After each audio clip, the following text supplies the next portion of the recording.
Cara also works at the Raptors in Duncan. If you haven't been there to see the work that they do, both in public outreach in terms of educating people about raptors, but also on raptor rehabilitation for birds that are sick or injured, it's well worth the visit. So, Cara, I will let you expand more on yourself, and also thank you for coming tonight as a fill-in. Our speaker did cancel, and I'm so grateful that Cara stepped up at virtually the last minute to come and talk to us and tell us about the work you're doing. Thank you. Wonderful. Thank you, Anne. All right. So as Anne had mentioned, my name is Cara. This project originally started out, I was a master's student, and then just over the last few months here, it felt like an eternity, but I had worked really hard to be able to roll this project up and expand it even further to then now become a PhD student. So that means I get to work with these wonderful birds for another 2 years, which I'm really very excited about. And so this project was started by Gillian Radcliffe, who is the research director of the Pacific Northwest Raptors. So as Anne had mentioned, they do a lot of work with sort of education and public outreach, raptor rehabilitation, rescue and release. So doing things like this and coming in and doing these talks is exactly what the Raptors is all about. I just finished doing a talk for Saturna Ecological Education Center for the students there, and I've been doing some extra work days with them, having them out in the field with me as well. So that's just really what the center is all about, is just that education and outreach to the public. And then we've also partnered with the University of Victoria to be able to have this project be one that can facilitate the sort of the earning of a degree as such as what I am doing. So I just definitely need to give a shout out to my principal investigator within the academic field with UVic, and that being Dr. Amanda Bates of the Ocean Conservation Lab. So for today, a quick outline of what I've got for you. Let me just double check and make sure that this is rolling along with me. It is perfect. So just a quick sort of project overview, just kind of in general, the whole background of the project, why we're doing what we're doing, how we are doing it, and then a little bit of what the data is looking like so far. And there's some pretty cool things to share with you. So this whole thing is part of a larger project, not only looking at movement ecology, but we want to sort of expand it deeper and look at sort of population dynamics and health, and then driving deeper into migration. As I mentioned already, this is a partnership between the University of Victoria and the Raptors, as well as MyTex Accelerate. So that is where the funding award has come from, that's allowing me to do this work.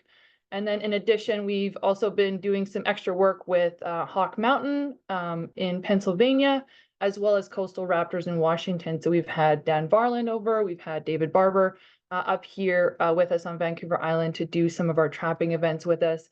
And especially David Barber from Hawk Mountain was really instrumental to us in coming in and giving a helping hand and training us in the GPS transmitter fitting process, which I will get into in a little bit.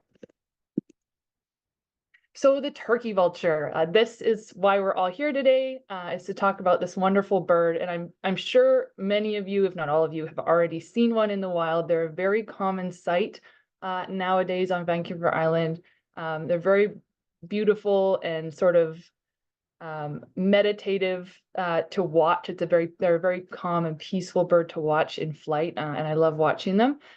So they're an obligate scavenger, which means that they only scavenge for food. They do not hunt or kill. And because of that, they've come to be known as golden purifiers of the land. So they are very well adept at being sort of the stopping point of disease transmission. They've got very acidic stomach acids, a very particular microbiome in their gut system, as well as many other vultures around the world. And so they're able to ingest things such as anthrax and rabies, and they're not getting infected with that disease, and they're also not spreading that disease to other animals. So they are extremely important within our ecosystems, within the ecosystems that they inhabit.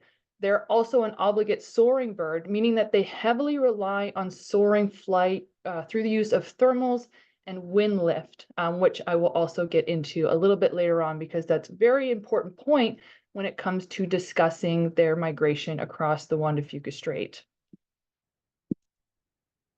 So turkey vultures, they are the only species of vulture that you will see in Canada. This photograph here is just sort of an abundance or a range map for the species in different times of the year.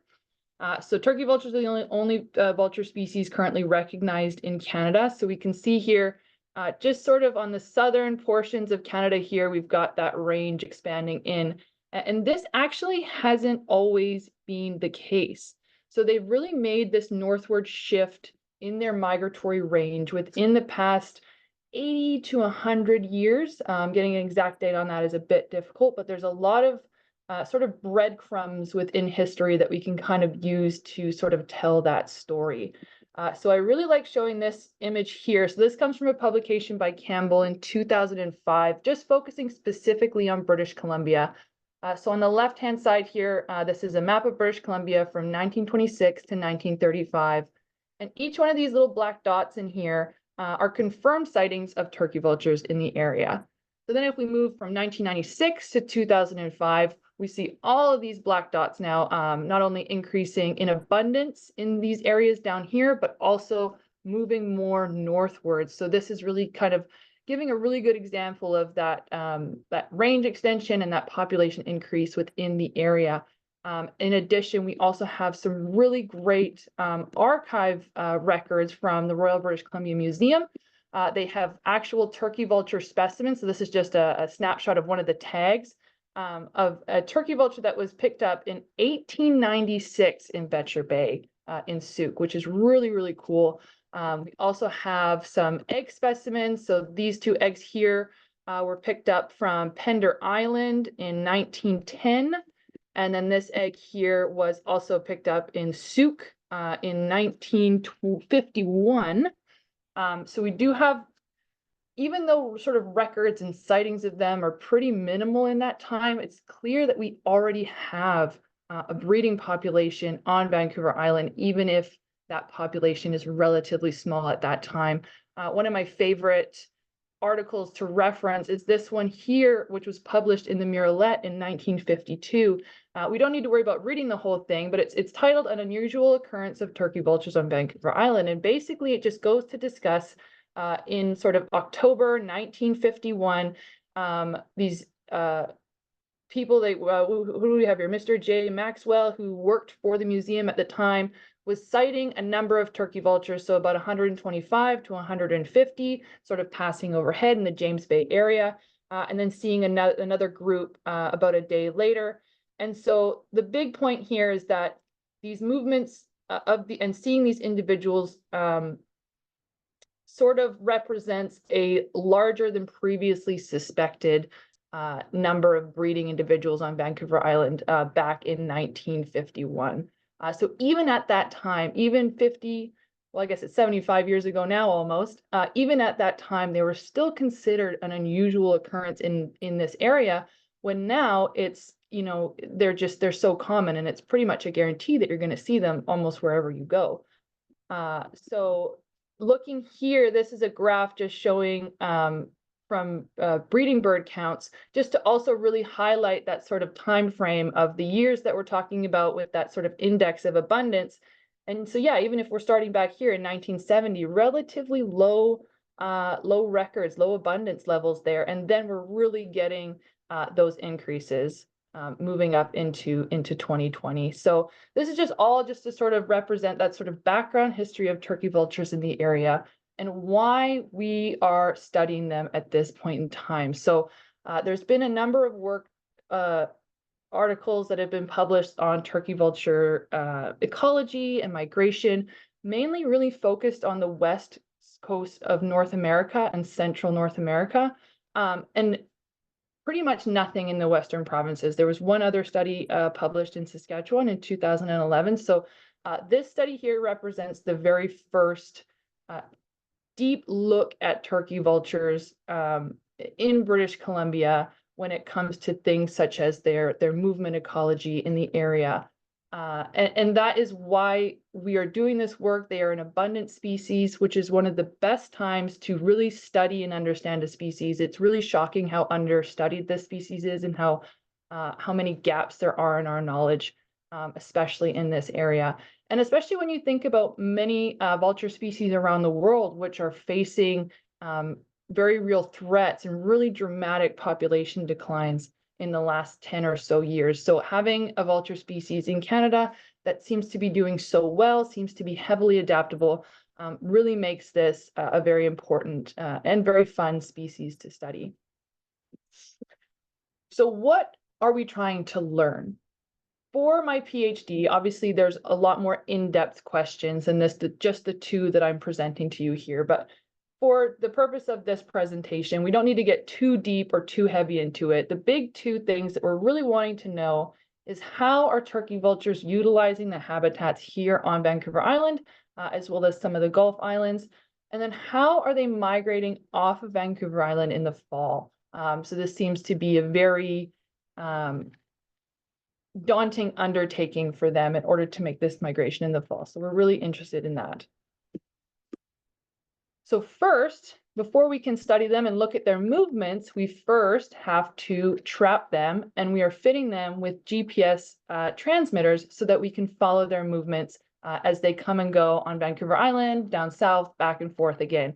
So in order to fit these GPS transmitters on them, we first have to trap them. So we're just it's pretty much how you would expect. We're just using carrion carcasses in two different trap types. So we have a walk-in trap. We also have a bow net trap. So this photograph here is highlighting what that bow net trap is going to look like. There's a tasty, juicy Canada goose in there.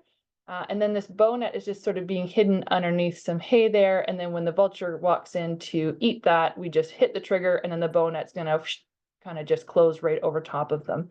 The walk-in trap, kind of similar to like a pop-up tent that you would take camping with you, but it's just sort of a skeletal structure with the netting over top. And then again, they go in, they eat the carcass, and then we just trigger that trap door, and then it will close on them. They're pretty calm when it comes to handling them and working with them. So we're able to just sort of walk right up to them, pluck them out of that trap, and then we bring them into our workstation for assessment and then for fitting those transmitters. So this photograph here is an example of what one of those transmitters is going to look like.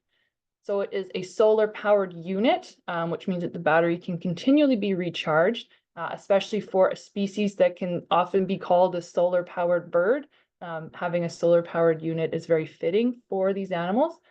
So we fit it on just like a backpack. It's fitted on with Teflon ribbon, and it sort of crisscrosses at the front over the keel bone, and then comes up around behind and ties in the back. So before we're fitting these transmitters, we really want to make sure that the individuals are a good fit for tracker placement, not only for the success of our project, but also for the success of the individuals that are going to be taking on these units.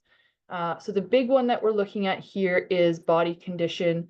We're palpating that keel bone, so looking at that breast muscle, making sure that they have an acceptable level of conditioning to them, as well as we're weighing them. So we want to make sure that these units are remaining under 3% of their body weight. And so we're not putting too much undue weight on them that they might not, be able to handle. So another big one is also feather condition. So we just trapped a bird, I want to say last week, and really, really great body condition, but unfortunately the feather condition was really poor. So we opted not to fit that individual with a transmitter, because even though the body condition is really good, you got to think, you're adding this little bit of extra weight on there, and with that poor feather condition, it just might not be a recipe for success for that individual.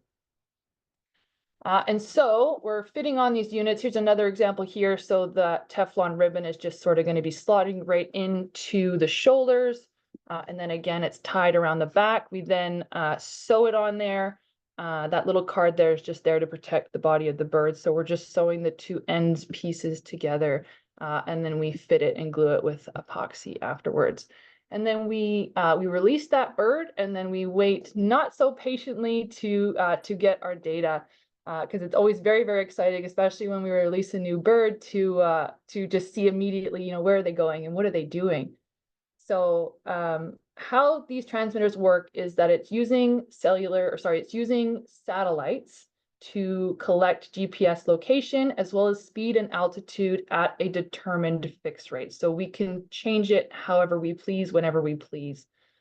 So for a while there, we were on 30-minute fixed rates. We've upped it to 15-minute fixed rates. And then once a day, that unit is going to connect to a cellular tower to then upload the previous 24 hours data to our data interface so that we can have a look at what that bird is doing on a daily basis. So this is just an example of what that data interface is going to look like. So this is for a bird named Carson. We've been tracking Carson since 2022. So this is our 3rd year of tracking this bird, which is really great. We really get to know them really well. And they kind of become like our children. So it gives us a lot of information about battery life and battery and solar outlook. We get all of our different connections where we can download our data from. And then it's going to give us a nice little map here so we can see what that bird's been doing over the last couple of days. So as we can see here, this is up in the Cowichan Valley. So we've got Quamachin Lake here, Salt Spring Island over here on the side. And so Carson's just really enjoying moving around in this nice agricultural area that we have here, which is where Carson returns to every year. So they are very, they have high site fidelity. So once they have a zone that they know they can be successful, they're going to return to that area year after year after year. So now that we have our data, we can start answering some questions with that data. So one of the first things that can be done when studying animal movement is to calculate their home range size, or otherwise known as sort of their territory. They're not a territorial animal, but they do have a very specific bubble. As I mentioned, they're very high site fidelity, a very specific area that they will utilize year after year. So this figure here is an example of turkey vulture home ranges. It's analyzed as something called a 95% minimum convex polygon. We don't need to go too deep into the details about that, but it's just sort of just looking at all the data points of each individual and just sort of drawing a polygon around it at that 95% level, which means it's chucking 5% of the data just to get rid of sort of outliers in the data points. And so we have Carson and Darwin here in 2022. They're the dashed lines. And then we have the 6 individuals that we were tracking in 2023. So we see a return of Carson and Darwin here. So now they're in the solid lines. And so basically what I'm showing you here in this figure is just looking at all of this overlap that we have. So we do have some, trapping bias in this situation in that we're always trapping the same location. So we are going to get birds that are going to stay in this location. There is an asterisk there because we have trapped birds in this location that have gone up to Nanaimo. However, for 2023, all the birds that we were tracking in that time frame were really spending a lot of time around the Cowichan Valley area as well as these Gulf Islands out here. And so it's really fun to look at some of the differentiations in these home range sizes. So for example, Carson in 2022, so that's this purple dashed line right in here, had a home range size of about 30 square kilometers. And then you've got Wallace here in 2023, which had a huge home range size of almost 720 square kilometers. So it's really amazing to see that difference in the individuals. It could be speaking to things such as age, breeding status, as well as dominance at carcasses. All of sort of finer details that in some cases sort of elude us. Like I can confirm that Carson was a breeding bird in 2022. Wallace 2023, probably not a breeding bird, but they are difficult to age past 2 years and they are monomorphic. So they're pretty difficult to sex without doing DNA analysis, which we have not been doing. However, it's still very cool to see these overlaps and these differentiations in their home range size. I'm going to show you a table here. So this is looking at the home range size a little bit differently. So again, we have our year here on the left, and then we have the name of the individuals that we're tracking, the dates in which they were tracked, and N is the number of data points that were used to inform this analysis. And then here we have the home range size as a 95% kernel density estimate. So this is just another way to estimate home range size. The minimum convex polygon that I showed you here can sometimes overestimate the home range size, whereas the kernel density estimate is more so looking at analyzing home range size based on sort of clustering of points in specific zones. So it can sometimes be a little bit more representative of a true home range size. And the reason why I'm showing you this one is because I want to take a look at Carson again in 2022. So we see a 95% kernel density estimate of 17 square kilometers. So that's extremely small. And if we think of comparing it to previous research on this species, as I had mentioned, there was one study done in Saskatchewan in 2011, and that was done on a number of breeding individuals in Saskatchewan. And in that study, they had, at the time, recorded the smallest kernel density estimate home range size for a turkey vulture previously recorded in Canada. And that was a home range size of 49 square kilometers. So as you can see, our bird here, Carson, is well below that previously described minimum for the species in the area, which is really exciting, really cool. There's definitely a lot of factors that can potentially feed into that. So looking at between Saskatchewan and British Columbia, obviously we have very different land types, most likely a lot more ecological productivity in these zones in Vancouver Island when you compare to Saskatchewan. So that could be a factor to this decrease in home range size, as well as just the individual bird. Carson could have been a very, very tenacious individual in their smaller home range size to be able to raise their young. I can also say that Darwin and Canning's, while not as drastic, are also below that previously described minimum. And we have another bird, Canning's, the 2024 data, I haven't fully analyzed it yet, but just by looking at the concentrated location for that bird, I think that Canning's data for 2024 will give Carson's 2022 kernel density estimate a run for her money for sure. So we'll just stay tuned to find out about that one. Focusing one more time on Carson, because she's the one that we've been tracking for a long time and generally seems to do a lot of interesting things. Looking at Carson's 2022 data of 17 square kilometers kernel density estimate, but let's look at the 2023 data. Now we have a kernel density estimate of 279 square kilometers. I think that's a 16-fold increase, if I'm correct. So why are we seeing this big difference? We don't have all the answers for that one, but I can tell you that even though Carson bred in 2022, they did not breed in 2023, and they did not breed in 2024. And again, I haven't analyzed the 2024 data yet, but their home range size will most likely be bigger than the 17 square kilometers that was expressed during their time as a breeding bird. And we don't know why they're not breeding. The partner may have died. Maybe they're at a point where they're too old to breed. We're not really sure about that, but it's still really cool to see those differences year after year between individuals, which is the huge benefit of having these GPS transmitters that can get repeated measures on the same individuals over a long period of time. So once we know what a home range looks like, we can then ask ourselves, what habitats within that home range are the vultures visiting, and what proportion of visitation to these different land types within that area?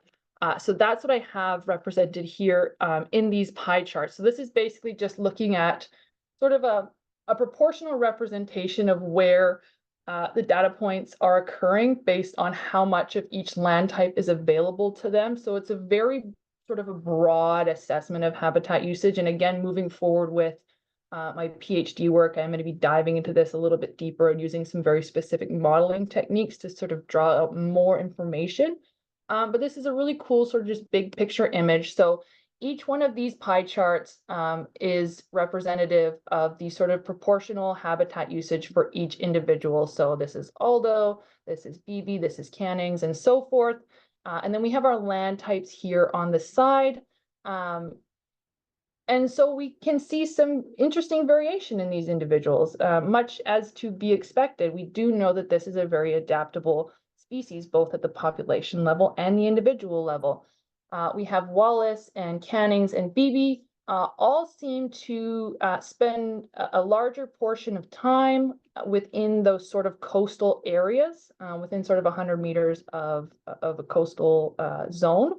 Although, for example, having quite a significant proportional usage of urbanized areas, potentially favoring things like roadkill and other sources. But what I really want to draw your attention to here is what we have going on the bottom. So we've got Carson for 2022 here, Carson for 2023 there, Darwin for 2022, and Carson for 2023. And the big thing here is that even though we have two separate years for these individuals, that sort of picture of habitat use is really similar for both years. And this is even more interesting when you think about the changes in home range size that these two individuals underwent within these 2 years. So as I had mentioned, Carson going from 17 square kilometers up to 279 square kilometers. Darwin was at 98 square kilometers and actually shrunk to 41 square kilometers in the following year.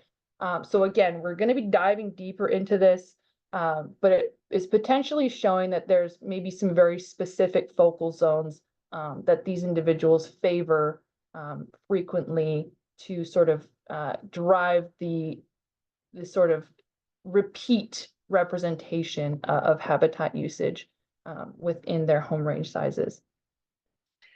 So then finally, another basic foundational question we can ask with using this sort of local movement data is, what's their activity like in the area? So as a raptor species, they are energy conservers at heart, and they theoretically are only going to be active, i.e. in flight, when they are moving to or from a resource. So we're really interested in what their activity patterns are like within the area.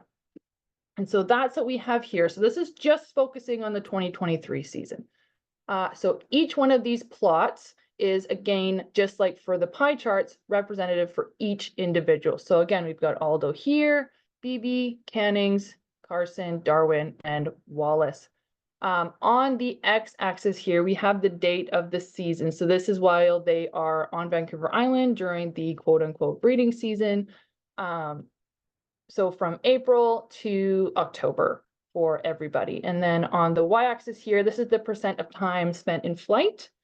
And then every single dot is representing the percent of time spent in flight for each day. So this is looking at every single day, the percent of time spent in flight throughout the entire breeding season.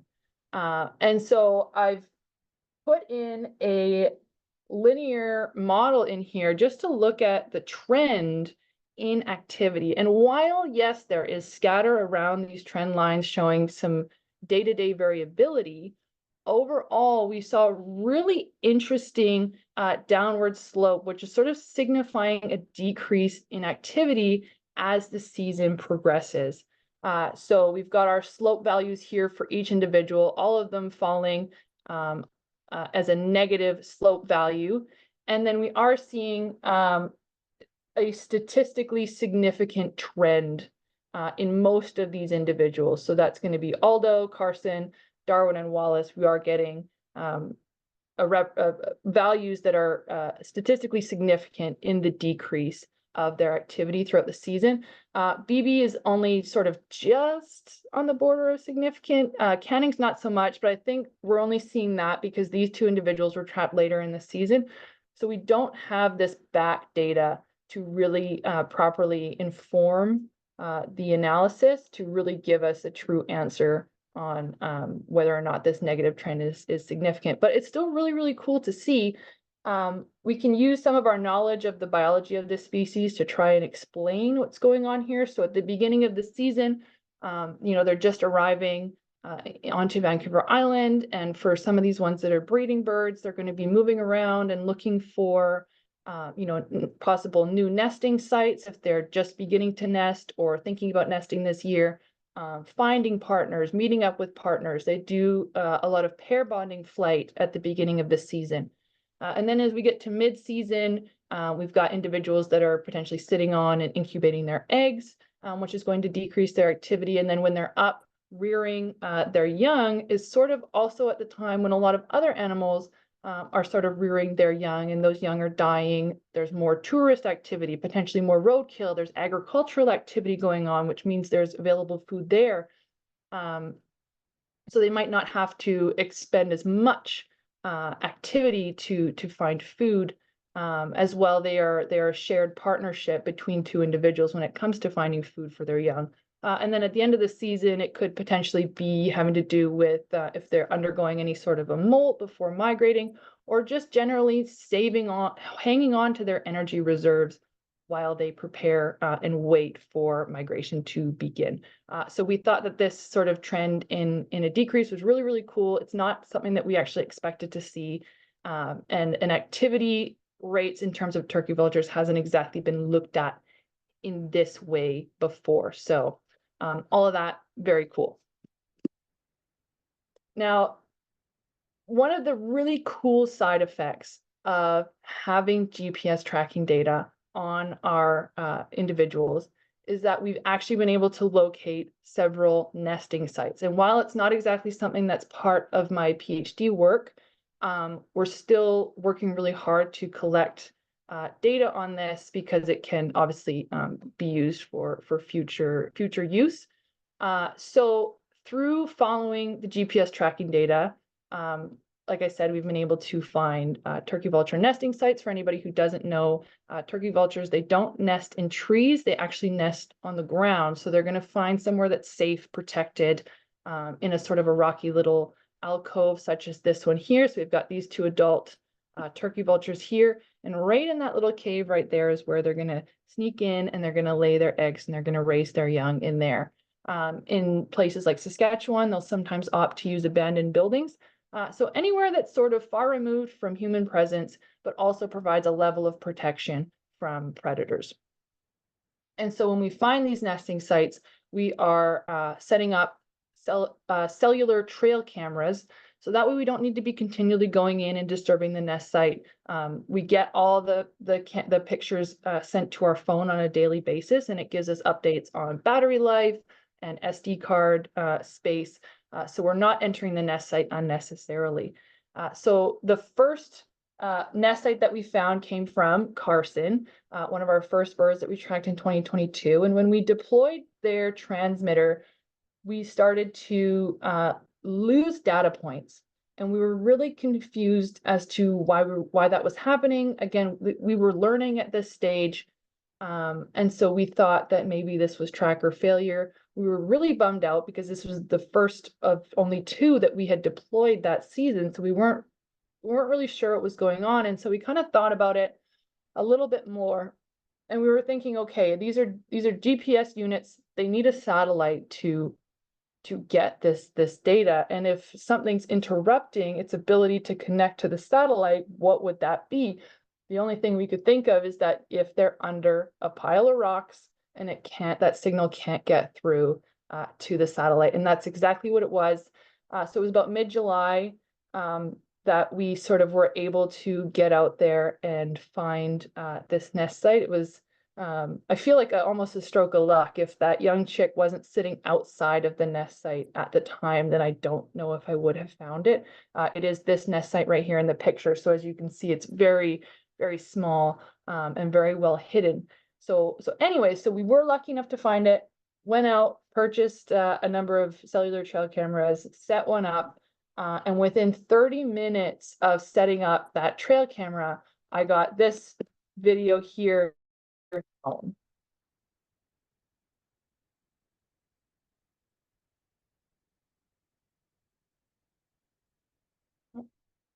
And there's the parent there coming in to deliver a snack. So that was, I mean, instant gratification to the extreme for me. So that was really wonderful to see, especially getting the parent coming in to feed. So at this time, there was only 1 chick in the nest. Turkey vultures typically have 2 because we got on the nest site a little bit later. We don't know what happened to the other chick, but regardless, Carson and their partner did raise this chick to full fledging. And so that was it's really amazing to watch their rearing habits through these trail cameras and begin to get an idea of, how often they visit and things like that. So these are just some photos from Aldo's nest site. So Aldo is a bird that we were tracking in 2023. So we found the nest site. Now we knew what we were looking for when it came to the behavior of the data. So we found that nest site right away with the 2 beautiful eggs there in place. And then here's a photo here. This is one of my favorite ones to show. It's got Aldo right there. You can see that transmitter on their backpack. And then these 2 young chicks coming out of the cave, cute and fluffy and white and ready to get some lunch. But it just, as somebody who's working with wild animals to inform their research, it always makes you really happy to see that even though you fitted them with this unit on there, they're not only surviving, but they seem to be thriving. They're doing everything that they're supposed to be doing. They're raising healthy young chicks and remaining healthy themselves. And so here are those 2 chicks here. Now they're starting to preen off those downy white feathers, and they are getting ready and practicing their flight skills in order to fledge. So I love talking about this part. They're so fun to watch. Oh, okay. Need a little bit of a break. Threw a lot of heavy stuff at you there. Now we're going to get into the migration side of things. After a little chuckle here, I always joke that this is going to be Jill and I in the next, 20, 30 years that we're still going to be studying vultures and just, sitting on the park bench and feeding them and waiting for them all to come down and hang out with us. Okay. So what we're looking at here, I'm sure very familiar to most of you.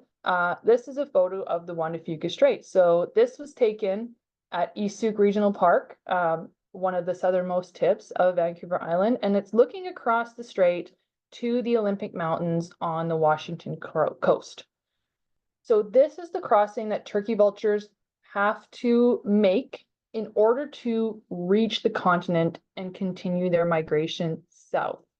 However, when they encounter this body of water, they don't cross right away. They actually they congregate in these huge numbers, forming these large swirling vortexes called kettles. And so for anybody who's not familiar with this species, you're probably thinking, hey, like these are birds. It's just water. Why don't they just fly across the strait? And the reason for that is it has to do with the way that they fly. So as I mentioned, these are soaring birds at the beginning of the presentation. And they're extremely well adapted to this soaring flight, to utilizing thermals in order to gain altitude and then glide from place to place. So while it's a major benefit for them in any other situation, because it's extremely efficient flight for a species that is relying on something to die before they can get something to eat, it almost is a hindrance to them in this sort of a situation when they're faced with crossing a body of water. And this has been shown in many other places around the world for other vulture species, as well as other soaring raptor species, such as the Gibraltar Strait, red kites crossing Croatia across the Adriatic Sea to Italy will also sort of form up and seemingly like they're waiting for something to be able to cross. And the whole idea here is that they're waiting for ideal weather conditions in order to help facilitate their migration across the Juan de Fuca Strait. So as I mentioned, soaring bird, they're utilizing thermals. These are columns of warm rising air that develop over land. So the sun hitting the Earth's surface is going to warm the Earth's surface, and you're going to get that sort of clockwise formation of warm rising air. When you go over water, that's colder air, and colder air tends to sink. And there's very minimal chance of finding good or even any thermals over cold bodies of water. So that is the major risk that these vultures are encountering, is that they need to be able to gain enough height, wait for these ideal wind conditions to then help to facilitate their flight across this 20 kilometers of water without losing altitude too quickly to be able to make it to the other side.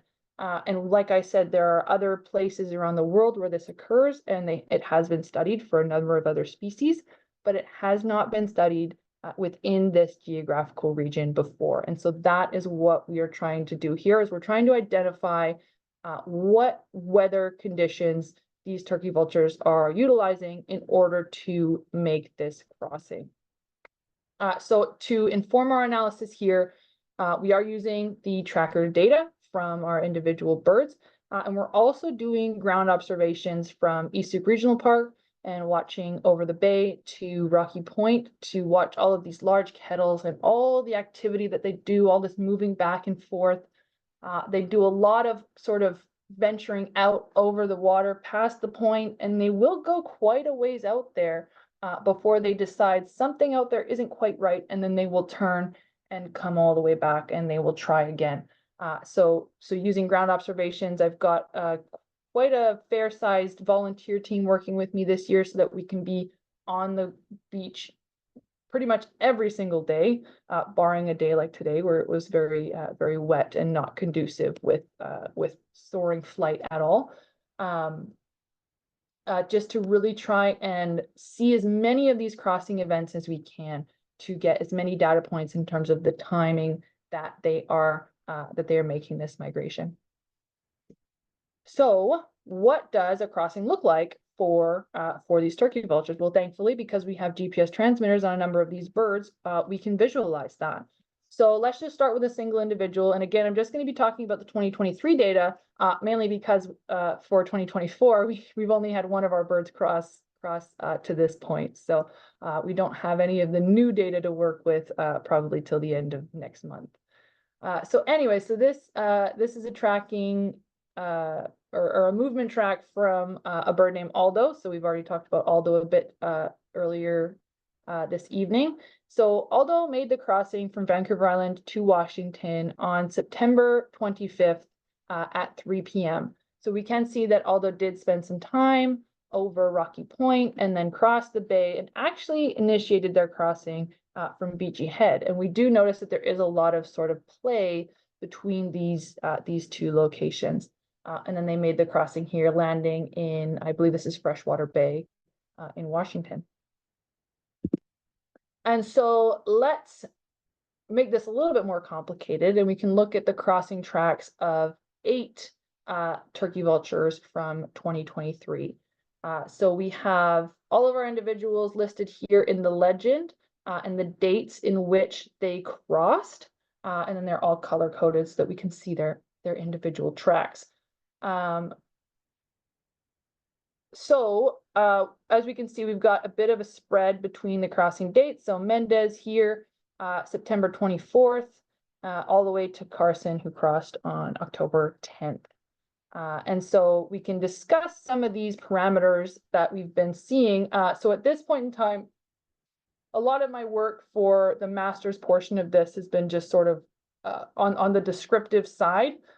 Moving forward with my PhD work, I'm going to be doing a lot more in terms of analyzing weather conditions within specific timescales to look at sort of the cumulative weather effects through time and how that's sort of building up and leading to a crossing event. But for the purpose of tonight, we're just going to sort of be discussing some of the crossing parameters that we've seen for these birds. So in terms of time, we had the earliest crossing occurred at 10 o'clock in the morning, and the latest crossing occurred at 4 o'clock at night. But the sort of the hot ticket time seems to be around 11 to 11:30 and 2, so like from 11 to 2-ish. And that's sort of when those thermals are kind of going to be the strongest and really reaching their peak.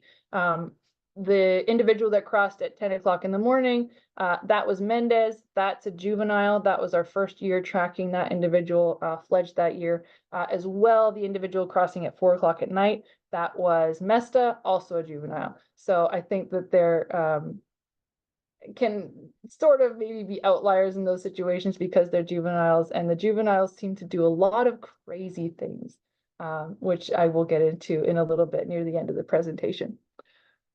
So what are we seeing in the crossing parameters So if we're thinking specifically about wind direction, and we really think wind direction is a major player here. We've got just sort of our mean, our median, and our mode. So our mode's going to be sort of the most common value that's going to be occurring, and the mean is sort of that average. So we're looking at, if we look at our little windrows here, it is a southwest to a westerly wind that they seem to be potentially waiting for. And this has been shown in other species as well, sort of utilizing a crosswind or a headwind as opposed to a tailwind, which you might generally expect during migration. Tailwind is going to give you more speed, but it's also going to drag you down. Whereas a headwind, while you may be sort of fighting against the wind, it is going to give you some lift and potentially allow you to maintain some much needed altitude as you're crossing the strait. So again, if we're talking wind speed in knots, a relatively low wind speed as well. So it's giving them that lift, but not sort of pushing them backwards in a sense. So they're fighting against it, but they don't have to fight against it too hard. And everything else here is just sort of as you would expect, very minimal cloud cover, most common being sort of a very low percentage of cloud cover, as well as pretty decent temperatures for the time of the year.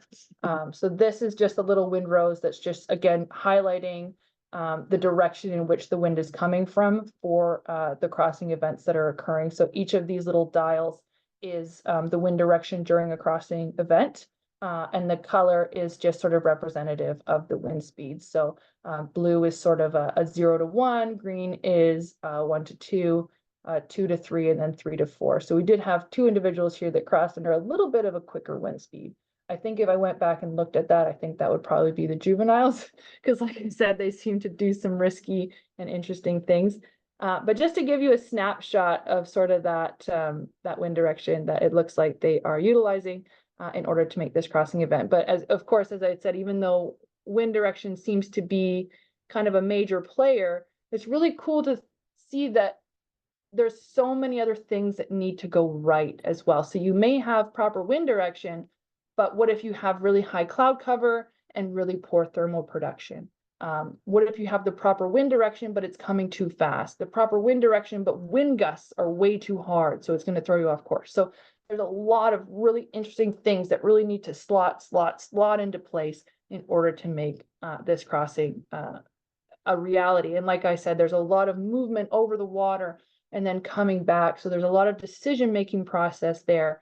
And they're having to make this really intense decision because it's such a huge risk. And we can really get a clear picture of that risk when we think about the altitude in which our GPS vultures are portraying during the crossing event. So when they are crossing, they're usually 500 meters.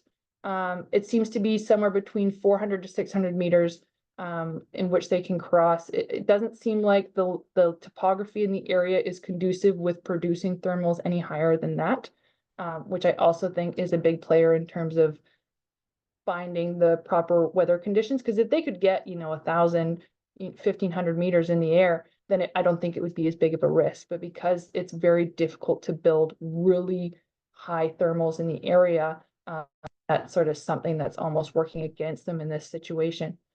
So anyways, they're starting at about 500 meters. And when they get to the other side, they are less than 100, even less than 50 meters when they get to the other side. And we've heard many a story from other birders and fishermen of turkey vultures actually crash landing into the water and having to swim to the other side. It's nothing that, because we're not observing from that side, we've never seen it ourselves. So it's just sort of anecdotal information at this point.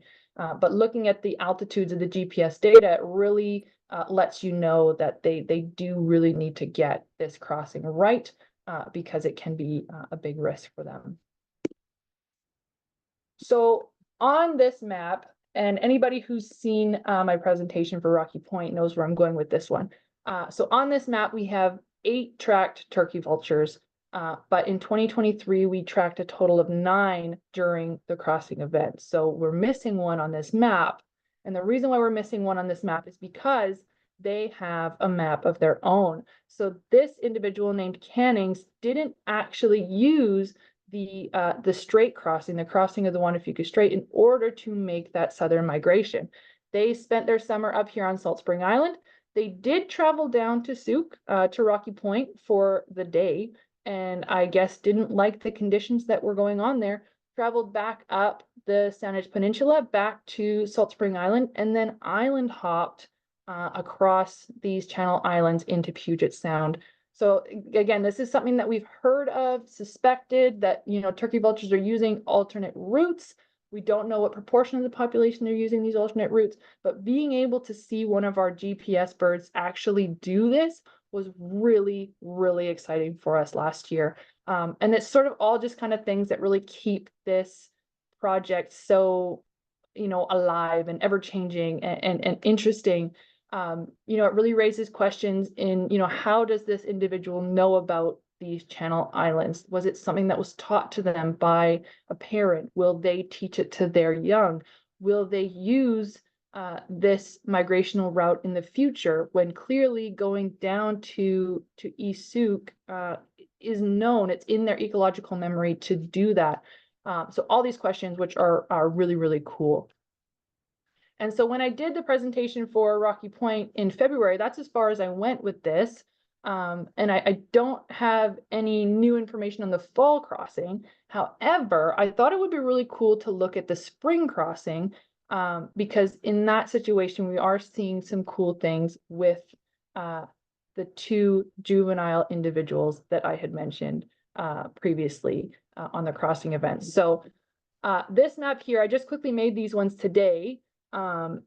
So apologies if they're a little rough. However, these are the crossing tracks of 4 individuals, Cannings, Aldo, Wallace, and Beebe, during the spring migration of this year. So this is when they've now come up and have looked for a spot to cross from the Washington side across the Juan de Fuca Strait to Vancouver Island. So again, they're color coded here. So we can see Aldo, Wallace, and Beebe, they've all come up the coast, similar to how they went down the coast on their southern migration. And instead of really congregating at a single spot, they have done some movements, especially Wallace here spent a few days going along this sort of northern coastline of Washington, potentially assessing the conditions, trying to figure out where they want to cross, and then making that crossing. BB sort of going a little bit more west and landing there. We can see this track here, that island hopper, that's Cannings again. So they did choose to use those island routes in order to return back to Salt Spring Island for the new breeding season. And what we find with these individuals, these are all adults, and they go back and they return to their breeding zone. Like I said, their territory, their little bubble that they know what's there, they know they can survive there, and they go whoop, right to there, and they don't leave that place until fall, the following season. However, let's look at those juveniles. So this is a larger map of one of the juveniles named Mesta. And so they came up, I'm going to draw this one, I think. So they came up here, here they go. Again, following the similar track as the adults, and then, kind of gets here and spent a few days here, didn't seem to know where to go.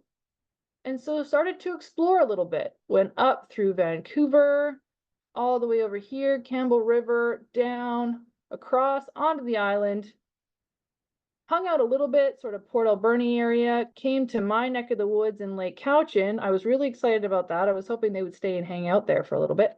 And then really sort of set up shop here in the Cowichan Valley. And then here they are now, on the southern tip of Vancouver Island, waiting to migrate. So this was really, really amazing to see, in that exploratory movement and that seeming willingness of juveniles. They don't have a home range yet. This is their first time returning to Vancouver Island since they fledged. So they're trying to get to where they know instinctually that they need to get back to, but seemingly hesitant to cross the strait. And then exploring and finding alternate routes. This bird was really, really close to almost finding that similar route that Cannings took across these Channel Islands here. So it begs the question, is that how Canning's discovered it? And the fact that this individual, even though using this overland route here to get north, is again returning to that southern tip of Vancouver Island to make that southern crossing, which we know it did last year. So it knows that that's what it needs to do. That was really cool. This gets even cooler when we look at Mendez. Let me just erase these.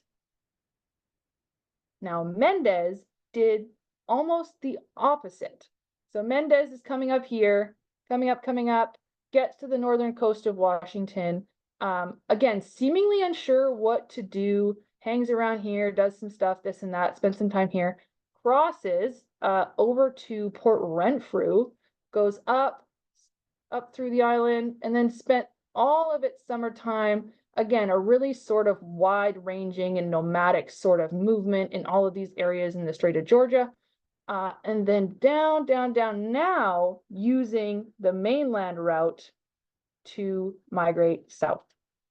So as I just really amazing to see these two sort of flip-flop their behaviors. And I will say I was really excited about this afternoon because, you know, they're named Mesta and Mendez. And to be honest, I kind of got them mixed up throughout the season here. And so I was assuming that the individual that used this sort of mainland route north was the same bird that used the mainland route south. But it's actually two different birds, the two juveniles sort of flip-flopping in their migratory behavior that we've seen this season. So I was absolutely blown away by that. Juvenile movements, juvenile dispersal, and all those kinds of things are really understudied for this species. So again, we'll be looking forward next year to see what they do, and will they fall into a more predictable pattern, and will they fall into a more defined home range, or at what age will they fall into a more defined home range? So yeah, just all those sorts of things that can really make this super exciting. The huge benefit of having these transmitters on these individuals is we get to see them do things that we may have never thought and have never really explored before. So that is all I have for you guys tonight. Thank you very much. And I hope that there's a lot of questions.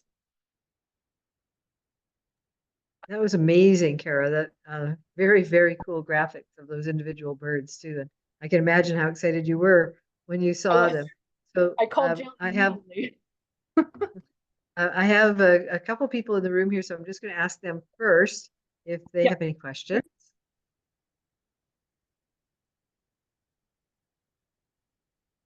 Okay, Daniel.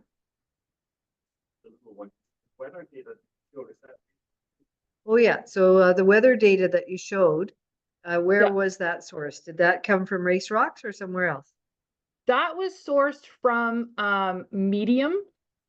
And so it's an AI based, like it's bringing in data from multiple different locations. So the European Center of Medium Range Forecasting, local weather stations, and things like that. And it's sort of interpolating for the location. However, moving forward, because I want to look more at different altitudes, I'm actually going to be using the ERA5 reanalysis data set moving forward for my analysis. Okay. Mary Robichaud had a question about the turkey vultures that are now overwintering on Vancouver Island. Do you have any thoughts as to why they're doing that? Yeah, and that's sort of one of the things kind of moving into my chapter 4 now, to try and determine that. So it could be warmer winter temperatures that are allowing them to stay. But the instinct to migrate is just so ingrained in them that it's almost as if they sort of need to be forced to stay here in order to learn that it's okay for them to stay. But my the big thing is that it's most likely that they're becoming stranded here. If you look on an abundance map from eBird during the winter months, you sort of have a focal spot on the southern tip of Vancouver Island where you have abundance of turkey vultures occurring. And then the next southernmost occurrence of that is near Portland, Oregon. So that's about, I think, 380 or 280 kilometer band of absence. So if it was warmer winter temperatures, I would suspect that you would see occurrence sort of all along that coast there. But because we sort of have this this sort of large separation in where that abundance is occurring, it's most likely that they're becoming stranded here. The question being, are they stranded here because the frequency of the weather conditions required for crossing are becoming less available through climate change? Or is it just because we've had population increase and there's always a percentage of the population that gets stranded, and because we have a larger population, it's just at a more detectable level? So going forward for my chapter 4, it will be, once these crossing conditions can be identified, it'll be looking at sort of from about 1950 to 2050. And has there been a change, either an increase or a decrease, or generalized sort of staying the same of those frequencies, in order to sort of drive a couple different hypotheses in that direction. Great. Monica would like to see the video of the youngster again.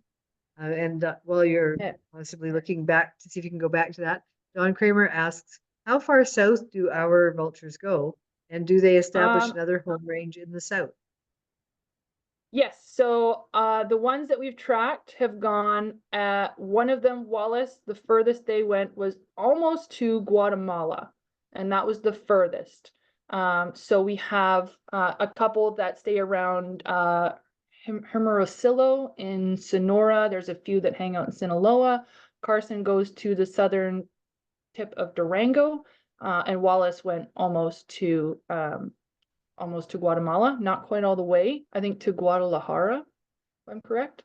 And then they do seem to have their own sort of very specific home range in the winter areas in Mexico that they will go back to year after year. Yes. Here is that video of the big one.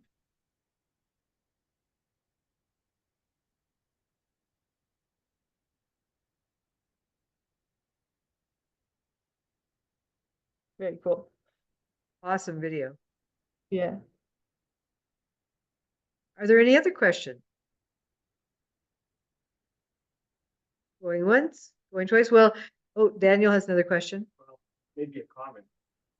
Could it be, I think you're on the money, these Turkey Vultures stuck here, and climate change might extend their season, but then the days are getting close to term. Can't quite hear. Can you repeat? Okay, so what Daniel said was that the warmer temperatures may extend their season, but by the time that they come at the end of the season, the temperature may not be enough to create the thermals they need to get across. The daylight. Yeah, and same with sort of impacting in terms of when they start breeding as well. So we have one bird, Cannings, who seems to be a super early breeder compared to some of the rest. And then if other ones are arriving, a little bit later, breeding later, and then they're sort of hung up by also waiting for their young to fledge, and then being able to also get down there and get to those good thermal conditions as well. Yeah. Lots of kudos and thank you for such a fantastic presentation and study. And now that you are officially into a PhD program, we'll look forward to more presentations on these birds, because I think everybody does pay attention to them. Dawn says, I suppose the wind is mostly coming from the west. Oh, I just lost that. Just a sec, get that back. When you calculate the wind direction for crossing, how do you take into account how frequently the winds are from different directions? Yeah, so if I can maybe pull up, do I have it on this one? Yeah, so if they prefer southwest, but we have mostly west winds, how many crossing days, good crossing days are they like? I do have a windrows. Here we go.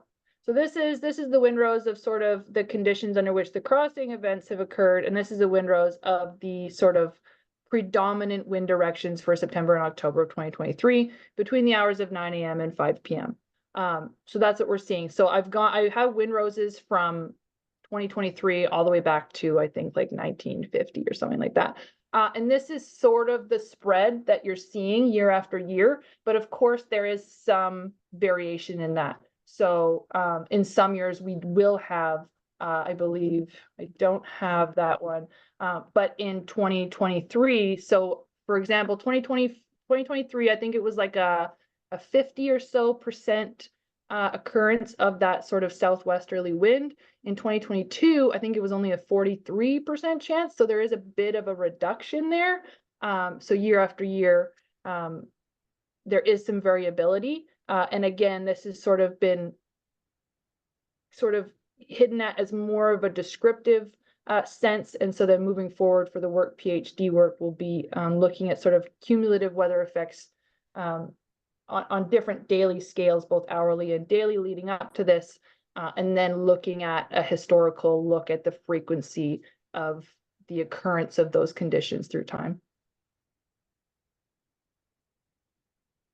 Okay, any other questions? Well, again, there's lots of comments in there about how super your presentation was, Cara. It was wonderful. Thank you. And thank you again for doing it. People love your Yeah. enthusiasm about these birds and want to know more. We'll be getting back to you in the future to hear more updates. Wonderful. Oh, last one. Have we lost any transmitters? I see on the comment. We've lost two. One of them was a suspected tracker failure. So we did have one individual that was fitted last year moving around perfectly fine. And then all of a sudden, nothing. The tracker just stopped transmitting. The same situation also actually happened with Mesta, and Mesta was offline from July 1st until September 8th. And we thought that that tracker had failed as well. Clearly it did, and it came back online and it's okay. The other bird that we lost, unfortunately, was Aldo this year. So Aldo did make that northern migration back onto Vancouver Island. And again, moving around perfectly fine. We do check on them every single day because we do want to make sure that they are moving around fine. And especially when they're here on the island, if there's anything that we can do, if anything happens, to save them. And that's what happened in this situation, is Aldo all of a sudden wasn't really moving very much. Definitely no flight movements. And so we did enter the field. We did find them alive. And we suspect that they were electrocuted, that they potentially ran into a power pole or a power line, because their entire head was just like a very large sort of helmeted scab. Really, really sad to see. We were hoping that they would be able to just be rehabilitated and then released without the tracker. But unfortunately, the vet had assessed that it was just, the injuries were just too extensive to be able to save Aldo. So that was pretty heartbreaking. Like I said, we do have quite a personal connection with all of the birds in our study. But those are the only two that we have lost. Yeah. Okay, well, thanks everyone for coming. I will say something about what I talked about earlier, in that we are currently offering the meetings as hybrids, but we are not seeing a lot of people actually showing up in person. So if you want us to continue to do hybrids and not just Zooms, I would certainly encourage you to come out to as many presentations as you can in the next couple of months, because I think if the turnout tends to remain as low as it is, we may go strictly to a Zoom model. And that unfortunately removes some of the socialization and some of the interactions that you can have with your fellow naturalists. So do keep that in mind. And if you can come out to an in-person event, please do so. Thanks, everybody, and good birding. Bye for now. Thanks, guys. Turn the recording on.